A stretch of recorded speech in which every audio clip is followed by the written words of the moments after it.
Okay, it's 4:30, time for our next talk. You Gotta Want It, Building Up Women in Computer Science. Please welcome Stephanie Hippo.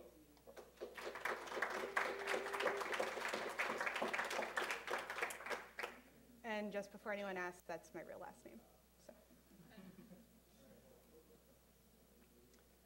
Okay, so the reason I'm here, I just graduated from Case Western Reserve in Cleveland this past spring, where I spent the last year as part of Hacker Society's leadership, which is the unofficially official computer science kind of club on campus. Things with our club kind of got pretty bad. They're less bad now. This talk is mostly a story. I published a blog post back in February or March about everything that I'd done, kind of went around. That's how I got encouraged to come speak here today. So this talk is a lot about me today, but when I leave, I really need it to be about you and to help me continue on this in your own communities. So Hacker Society. So I started freshman as a biomedical engineering major. I was going to revolutionize healthcare and change the world. I still am, just not as a biomedical engineer. I got to campus and found out I hated my major and my department. I was lucky enough to get a summer internship with a company called MIM Software in Beechwood, and that's where I spent my first summer after college, completely falling in love with programming. I'd had some experience in high school with Java. When I started at MIM Software, I didn't know Ruby was a language. There was a lot I didn't know. It was a long list, but I had a really great mentor, learned a lot that summer, and the second I got back to campus, I changed my major to computer science. My boyfriend's friend recommended Hacker Society. He was part of this cool club and decided I was cool and that he should invite me. So I took him up on his advice. So back then, they welcomed me with open arms. Like I said, I already knew some of them. And I was normally one of a few or the only woman in the room. If there was a woman there my first night, I don't remember her. So that just kind of became my new normal. So I went to all these tech talks that we would hold on Wednesday nights in the evenings after classes, and I decided I was going to keep going even if I had no idea what the topic was really about. This is how I ended up learning about regular expressions, what virtual machines were, how to use them, what to use them for. So I just kept going and hoped that no one would figure out I didn't know what I was doing until I had enough time to figure out what I was doing. And it actually worked. It was a pretty good way to learn. So I stumbled in this community that was helping me become a better programmer and a better student, and it helped me make friends in my classes. When group project work got announced, I didn't have to get scared that no one was going to be my partner. I knew I had friends that I could lean on, and it made me feel a lot more comfortable in my classes. So flash forward 3 years, Hacker Society is my main source of friends. We actually were at a bar after Hacker Society one night, affectionately named Slacker Society. And we were sitting around, and somebody joked that I only make new girlfriends when the guys in Hacker Society get dates. So that was sort of a wake-up call to me, because it was said as a joke until we realized it was true. So if you have to date someone in the group to feel comfortable going to the club, something is broken. So that was sort of my wake-up call. I've been part of this really cool group. I was one of very few women there. Actually, one of the other women's dating somebody in Hacker Society. So it was sort of my first hint that I was part of this women in tech problem, even as a woman in tech. And so if you remember from the keynote this morning, you might recognize that first line as Catherine saying it was a common excuse, and that's true. None of us were trying to keep people out, so we didn't think we had a problem. We weren't maliciously telling people you can't sit with us. But we weren't actively trying to pull people in either. We were making this assumption that the only thing that you needed to come to Hacker Society was an interest in what we were interested in. We weren't considering all the things like being intimidated by not knowing what the topics were about, not knowing anybody, and thinking that everybody there knew what they were doing, because it was definitely not true.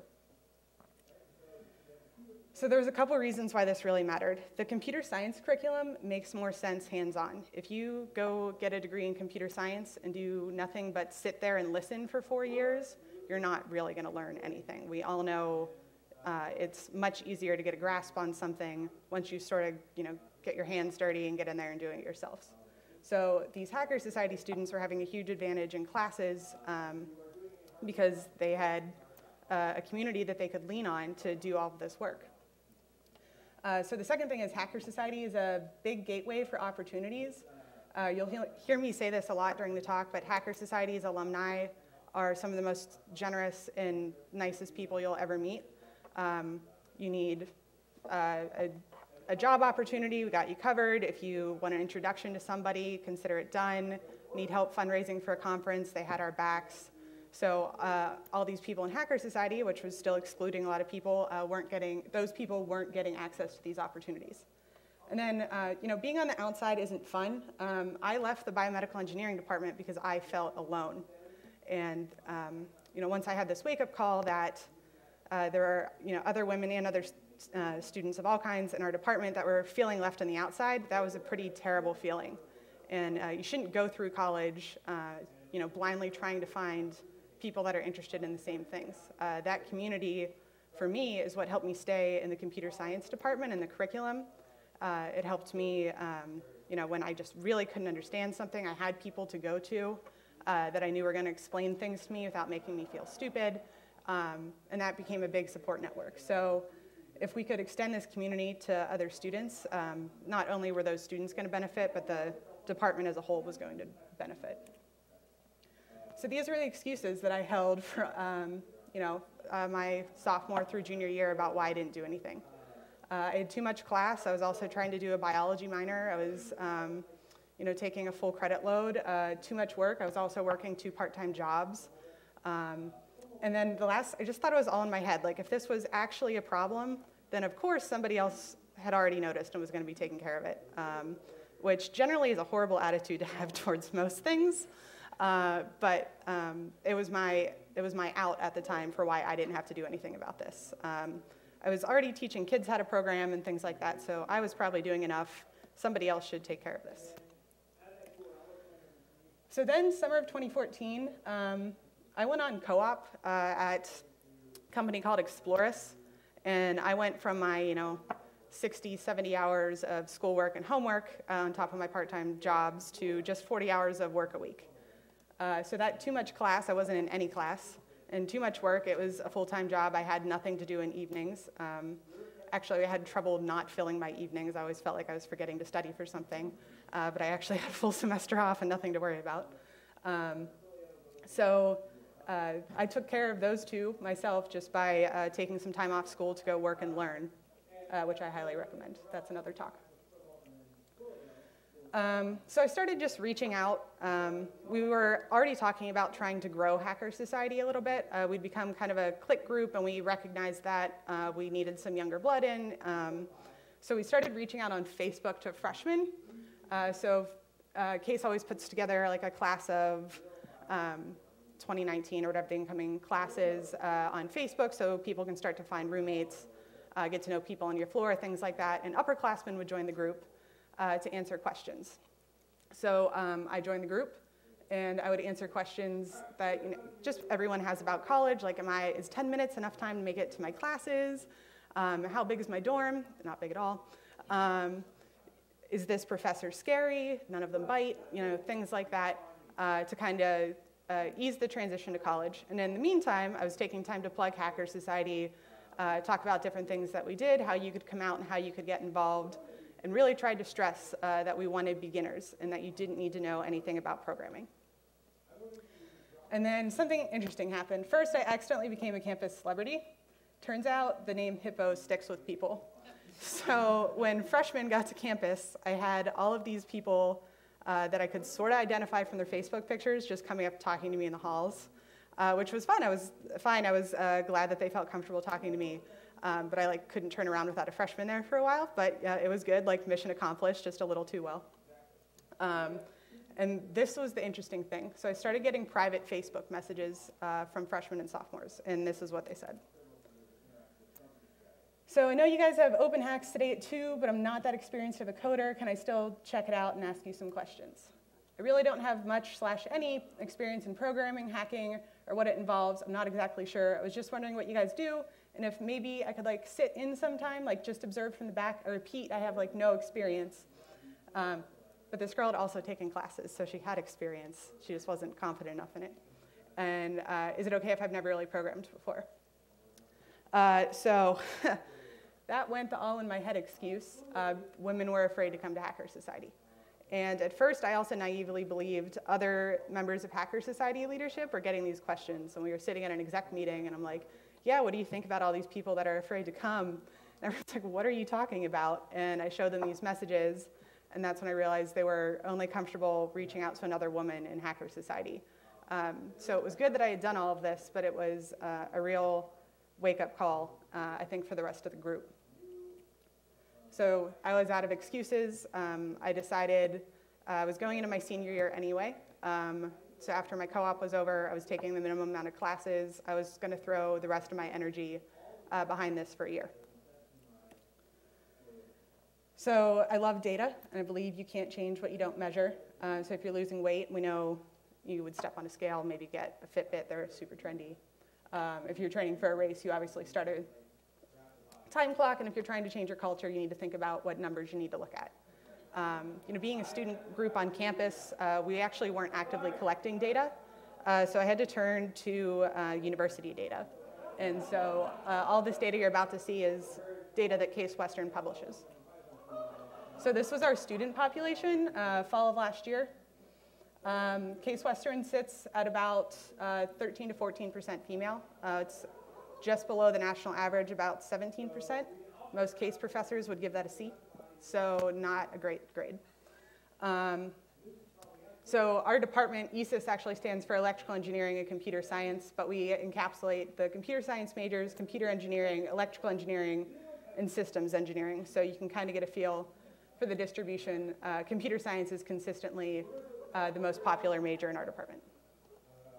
So this data just confirmed what I knew. I could easily look around in my classes and see that if I was not the only girl, you could count them on one hand. So it was nice having that confirmation in the sense that what I was feeling was correct. It was not nice knowing that I kind of didn't want it to be correct.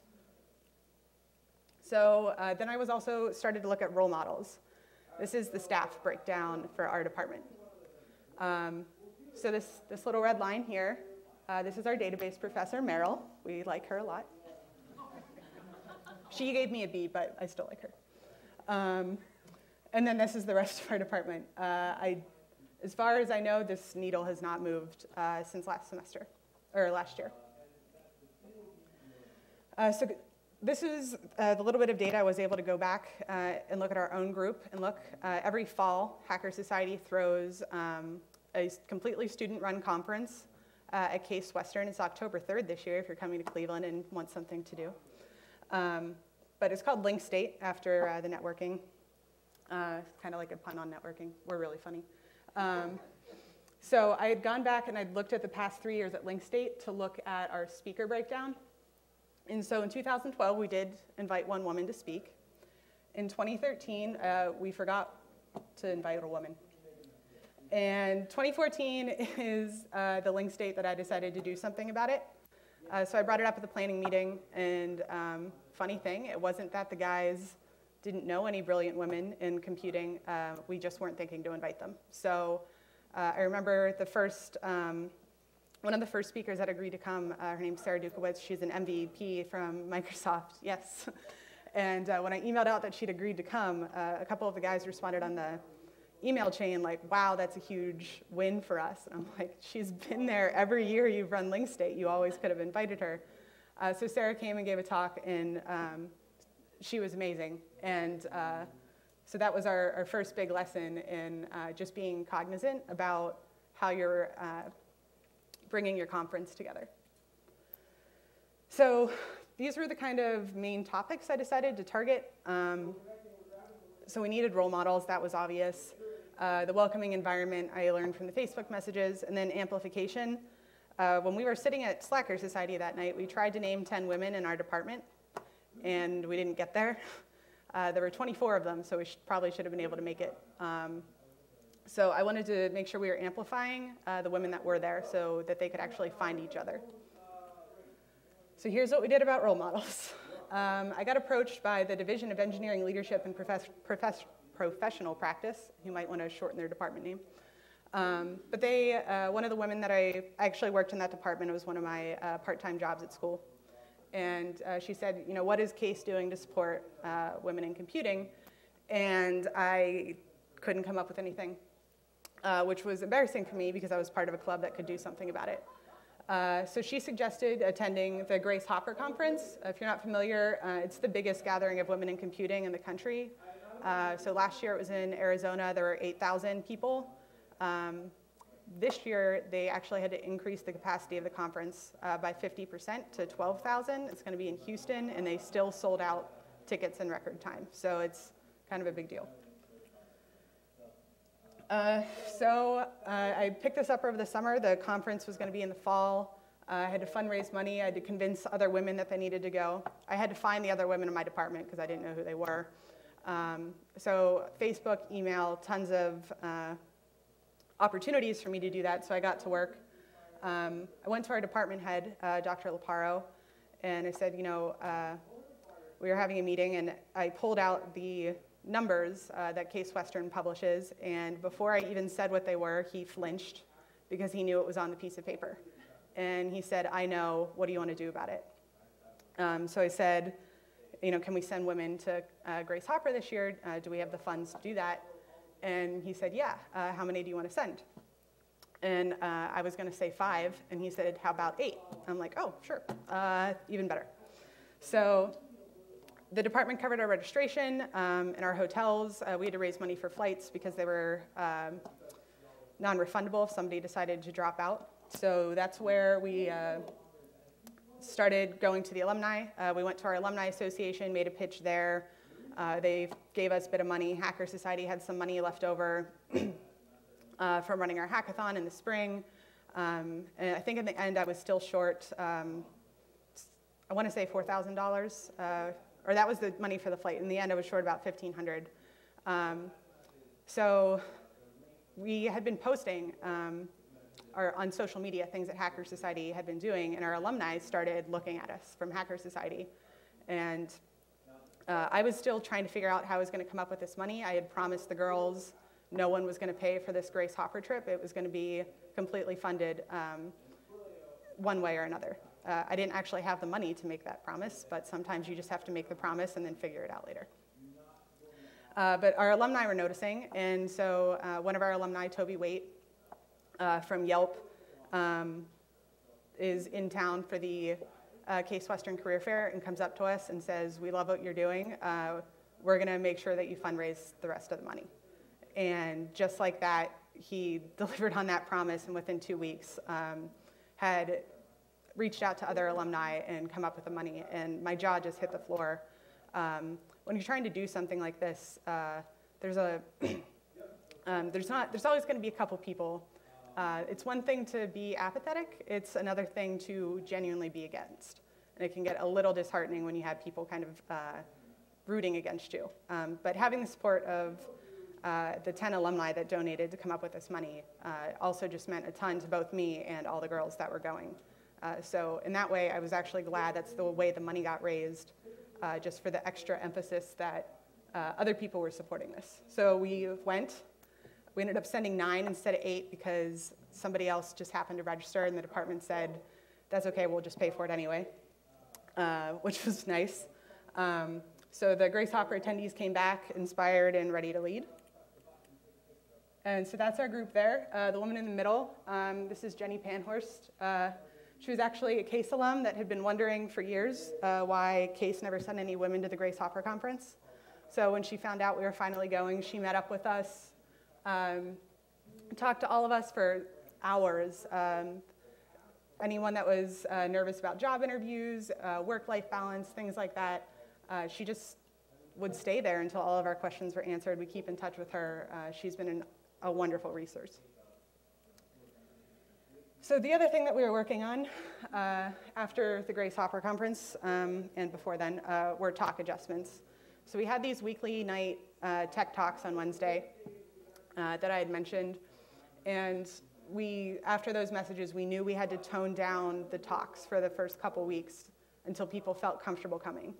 This is one of my favorite XKCDs. So the whole idea is if you make fun of people for not knowing things, you miss out on the opportunity to teach them cool stuff. And so that kind of became our philosophy. So for the first couple weeks of the semester, this is what we focused on. Version control, which is actually really nice and important for classes when you're trying to do homework. And no one had taught me version control when I was a sophomore, and going to tell your professor that your your hard drive did not survive a fall off a bunk bed and you needed an extension on your project, it's a little embarrassing. So with version control, I probably could have gotten that back. Talked about setting up a virtual machine and what that meant and what you could use it for. And then we started talking about Unix and DevTools. We started talking about maybe not trusting everything that the internet tells you to do and what that last line does there. So that's a fork bomb, if anyone is unfamiliar. We actually ran it in a virtual machine just to let people watch it crash and burn. It was a lot of fun, but we don't recommend. Then we started holding workshops. So these tech talks were mostly listening, and we wanted more hands-on. So we started holding Saturday workshops. We did GitHub pages showing people how to set up personal websites. One of our Hacker Society leaders is actually a huge fan of Ruby. I'm also a closet Rubyist as well. I love them both. I love Python and Ruby, so I'm allowed to be here. But just to start teaching people other languages. Case curriculum is mostly taught in Java to begin with. And if you're somebody that's not really familiar with computers going into this computer science program, like I was as a freshman, I didn't know there were other languages. Like, no one mentioned them to me. And I was like, oh, this is cool. Not everything has to be in Java. Yeah. That was a big day for me, guys. It was like, so we wanted to start giving people opportunities to kind of branch out their knowledge. And then some more community changes. So stuff like microaggressions, we just started trying to tone down a little bit. We started calling out interruptions. So I counted, and at Hacker Society leadership meetings, I stopped letting people interrupt me, and it took 3 meetings before other people started calling people out on interrupting, and it doesn't happen anymore. So it was never a rude thing. It was just like, hey, please let me finish, and it actually wiped it out. We started having social nights because we didn't want people who were still intimidated to be cut off from the community because they were afraid to come and do something with computers. So we held some social nights where you could just come and just meet and talk to people, and then with the hopes that after they made some friends and knew some people, they would feel better coming to talks. It worked pretty well. We did capture the flag, actual capture the flag, not security capture the flag, but we have done that before as well. Ice cream, there's a great liquid nitrogen ice cream shop next to campus, which is always a huge hit. We tried to hang out in our student lounge more, answered questions. We couldn't be there 100% of the time, so we know there are people that we missed, but we weren't aiming for perfection. We were just trying to start building that community and making people feel more welcome. Even though it felt like I lived in the student lounge sometimes, I did have to go home and shower.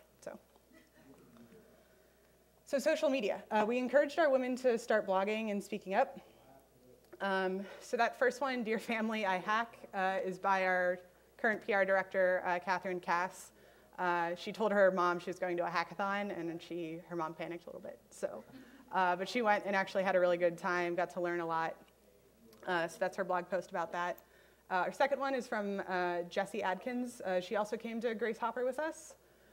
She got really into game design. Got to meet Bonnie Ross at Grace Hopper and almost fainted a little bit. But this is her Tumblr where as she was learning more about game design, she would just put little blurbs up. This last one, Lady Storm Hackathon's Medium collection, I really recommend people check out. Lady Storm Hackathons is another Facebook group. Facebook and Twitter are really great for developing these communities. I should have looked at what the number's up to. Something like 1,500 women, college women from across the country are in this Facebook group, and it's really just a place for them to talk. They meet up at different hackathons, and they do a lot of blogs. So we run this Medium collection to let you submit your blogs there, and then we all try to retweet it, things like that, give feedback. We also started posting about what our students were working on. We have some Hacker Society members here. I know I've ended up tweeting out some of your projects before, but we really just wanted other students to see it's okay to work on stuff, and it's okay to open source it. People are not going to come at you with pitchforks and yell at you about your bad code. They might look at it, see it's interesting. You might get to use something from that. So with that encouragement, people started really getting into tools. Some projects we have up, we might have a bingo card system that lets you mark off things professors tend to say as sort of like a game. We just open sourced a project that's supposed to be a better scheduler for Case Western, just real little fun things like that. So this is Hacker Society now.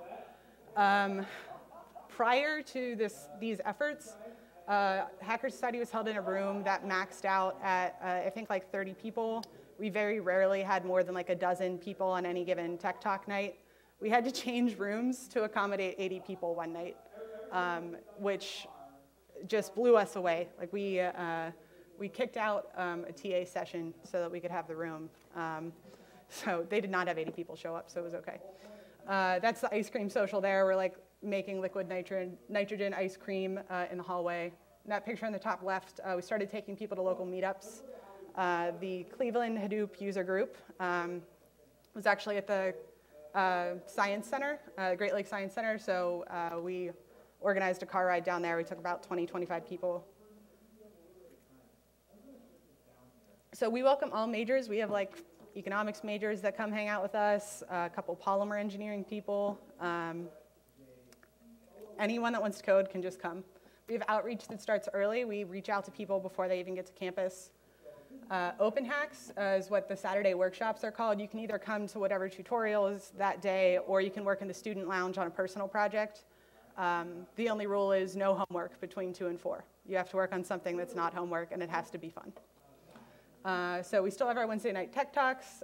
We have introductory talks the first couple weeks that then ramp up to more technical stuff.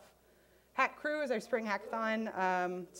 If you haven't been to a hackathon, they're basically like weekend-long coding parties with unlimited caffeine and food, and you just try to build something cool.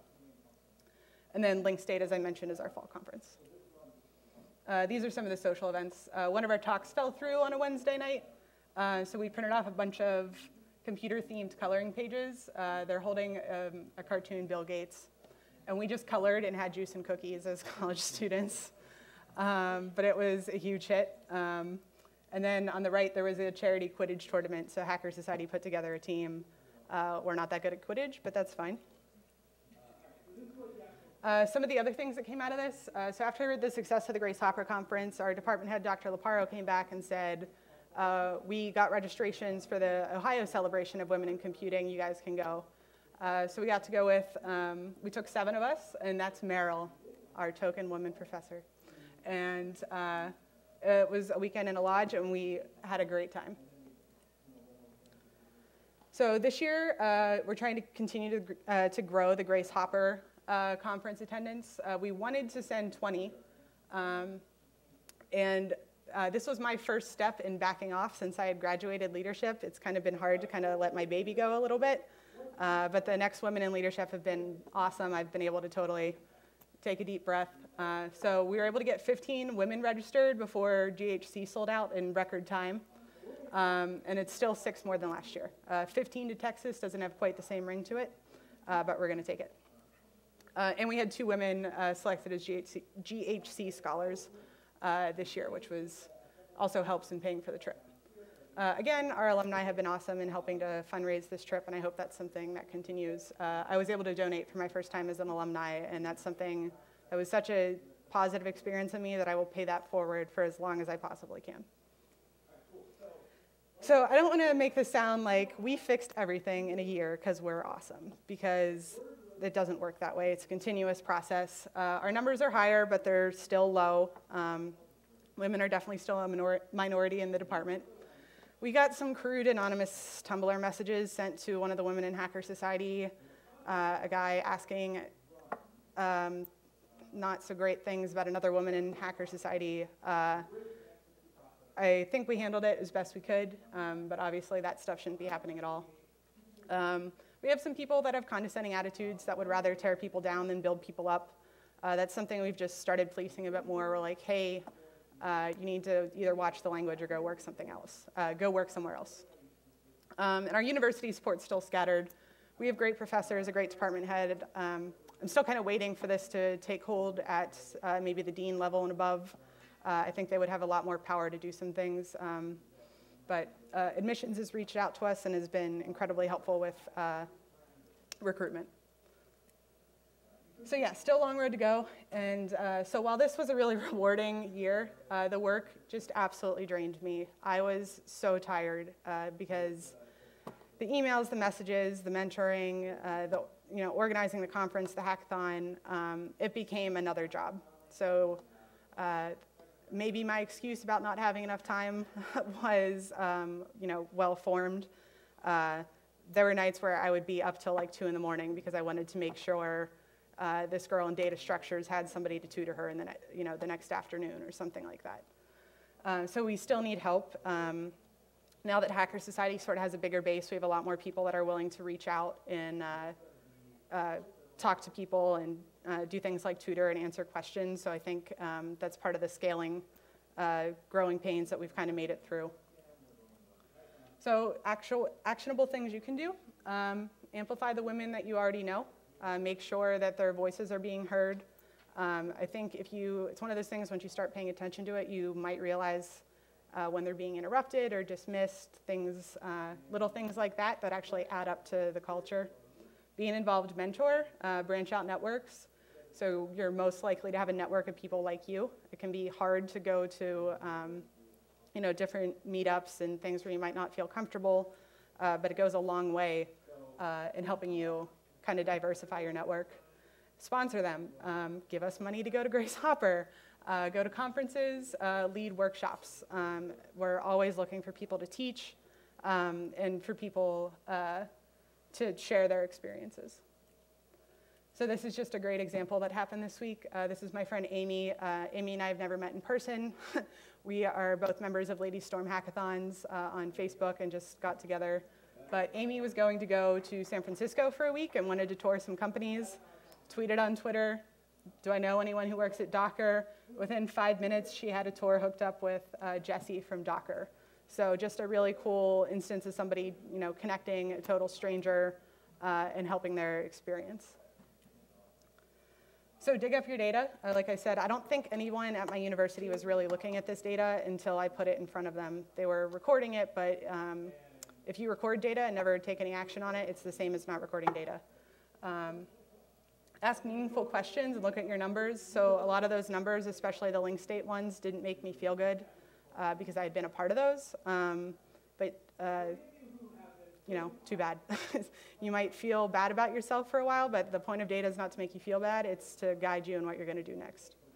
And then figure out what you're going to do about the numbers you aren't happy about. There's still plenty of stuff we're unhappy about.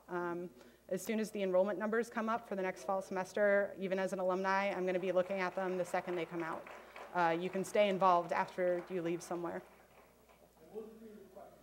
I'm also going to talk about hiring policies a little bit. My part-time job on campus was actually through the co-op office, doing interviews, helping match students with companies, so I have experience in both the recruiting side and the being recruited side. But review hiring policies, processes, and filters.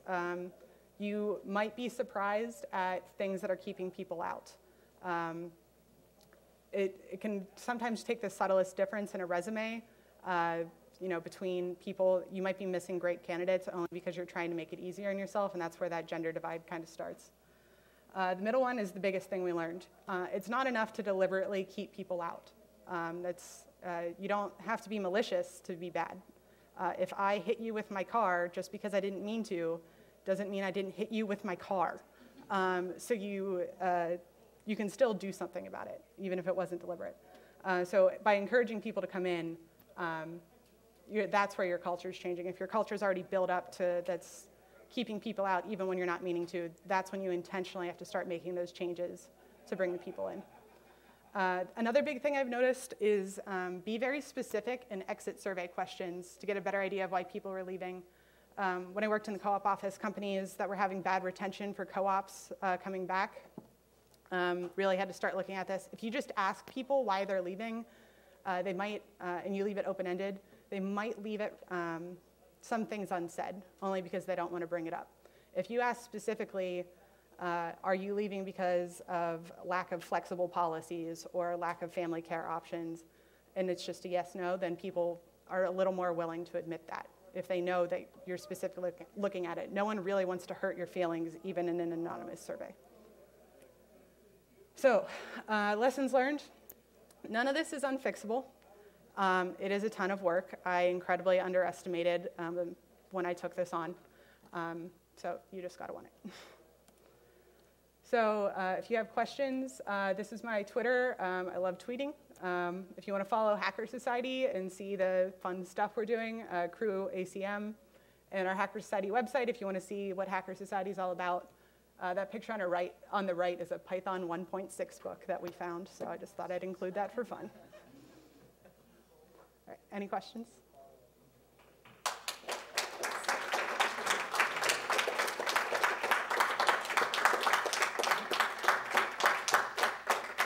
All right.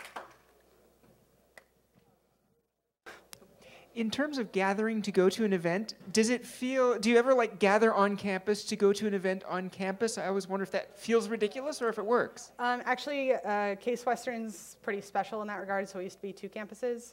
So freshmen actually live on one side of campus, then there's, on the complete opposite end of campus, are the other upperclassmen. So we'll meet at something called the Ugly Statue, and it's appropriately named, and we will walk to events together in the first couple weeks, especially until people get a sense of the layout of campus and things like that. We found it helps.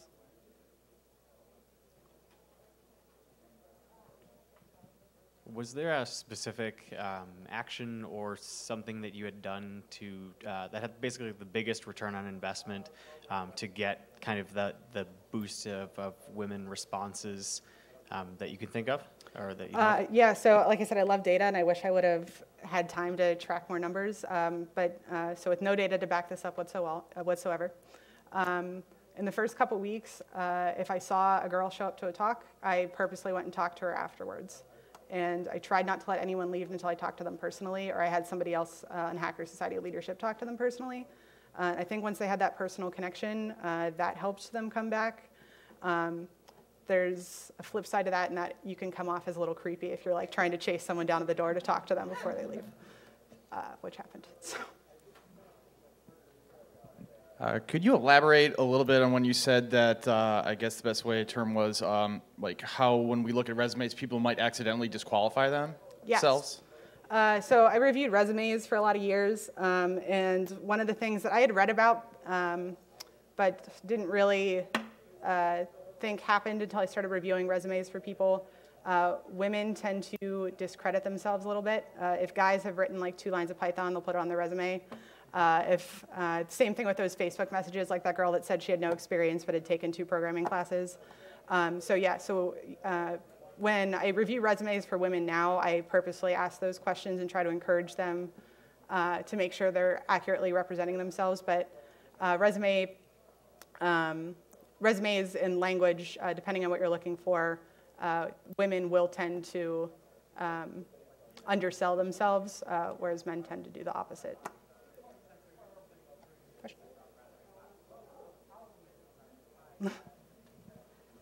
Hey, thank you. Do you have any recommendation for or recommendations for getting more like with your Hacker Society? How did you get more women to be involved in the leadership of that and to kind of take ownership of it? Sure. Again, actively scouting people out. So once we noticed the women that were coming back over and over, we just went up to them and we were like, hey, elections are coming up. We'd really like you to be involved. So there are 2 women on leadership now. They both run outreach. One works with companies for all of our event fundraising, and the other works more with internal promotion on campus. But yeah, they're both there because we went up to them and said, we notice this is something that you're interested in. We'd really like you to be a part of it. And they totally rock at their jobs now.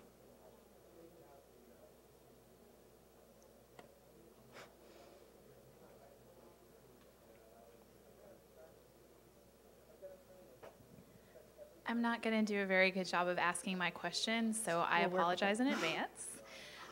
One thing that I really love about the Python community is folks like you who will get up in front of a room and say, I don't like the way I did this thing, and it wasn't productive, it wasn't helpful for us as a community, and I worked really hard to make it better.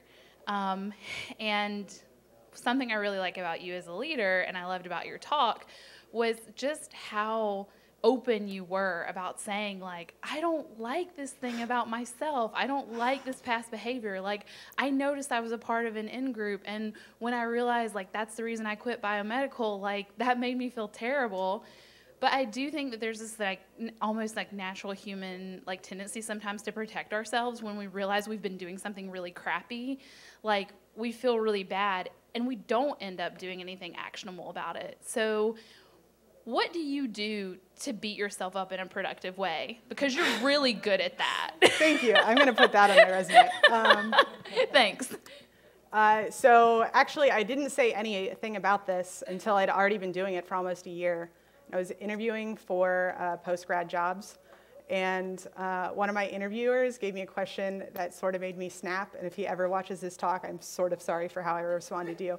But he asked, why don't you have more side projects on your resume? And I said, do you mean between classes, my 2 part-time jobs, and resurrecting Hacker Society? And he didn't ask any follow-up questions. So I still got the job offer, so it was nice. But so that was a wake-up call, is I realized that people didn't know what I was doing. So that's why I wrote the blog post. And then the second part that really helped, I use Twitter like exclusively for tech, and I was following a lot of great women there that were being very honest about their communities, and Sarah's the best example. Anything that I learned about building a community, I really learned from her just by following her on Twitter.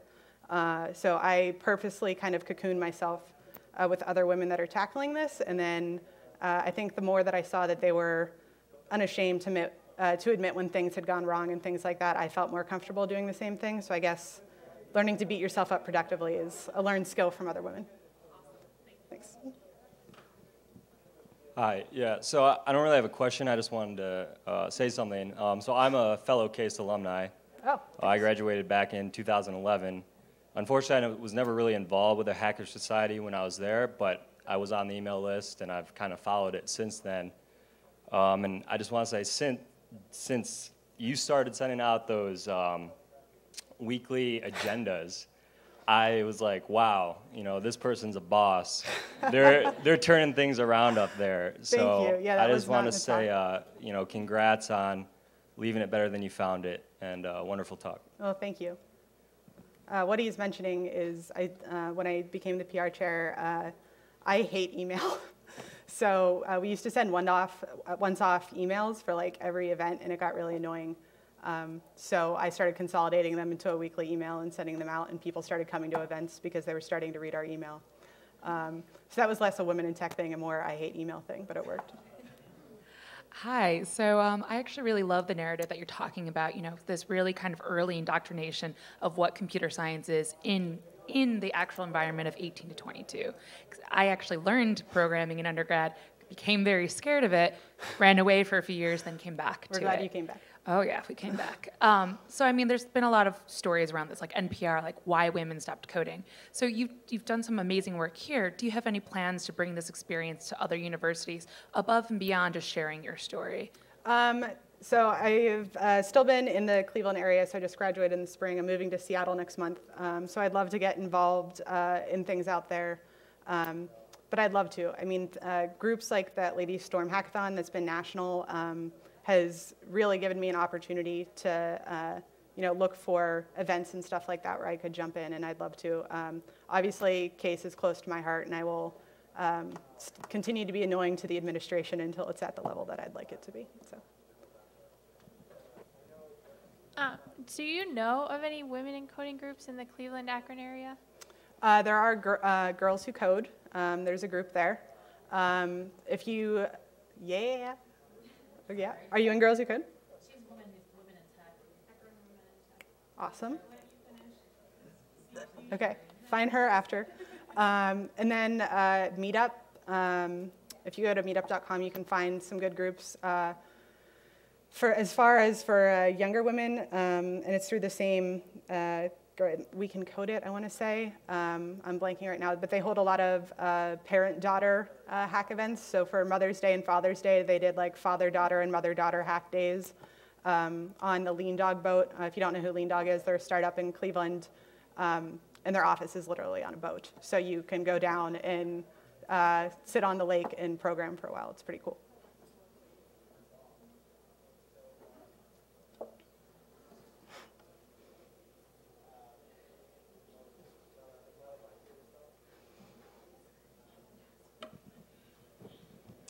Hi. So I'm the co-organizer of my local Python users group, and I'm just finishing up a master's degree in library and information science. And I work in a library as well. And so I interact with a lot of sort of the campus majors that are predominantly female, and a lot of people who are interested in digital humanities. And I'm wondering if you have, and we have the same problems. I'm happy at least to say that I've had some men who have been also as cautious and have like the same wording. So yeah, that was the thing. Like Hacker Society didn't just attract women; we attracted a lot more people, which is still good. It's what we wanted. I'm curious if the hack group has reached out to any of sort of the humanities departments to try and get out students, because there's a lot of interest and it's a new way where it's going. We didn't on purpose, but we did accidentally. We accidentally sent emails about our hackathon to the Arts and Sciences group, and a couple of them came. So we're going to start doing that on purpose.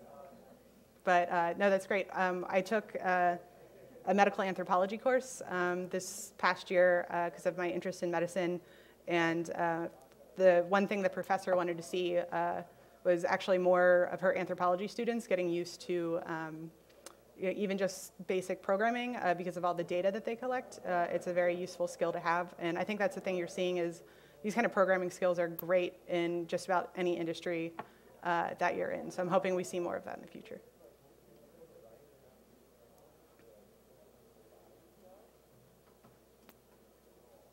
Well, if that's it, thank you, Stephanie. Cool. Thank you, guys.